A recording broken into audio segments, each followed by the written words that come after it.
there, I'm Dan with Interplant Sales. We're on a HAAS VF-2 here. This machine is a 4-axis machine.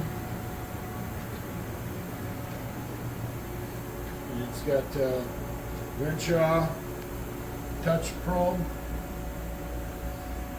and touch off tool length. Machine's wired 230 volt 3-phase. Just gonna jog it here a little bit. There's a y-axis, x.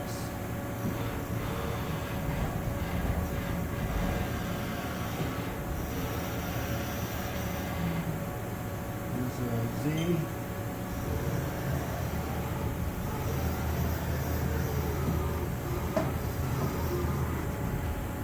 Here's rotation. 4th axis table.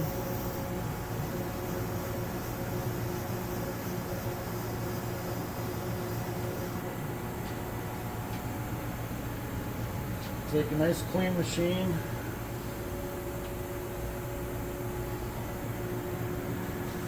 Comes with the tooling here that you see.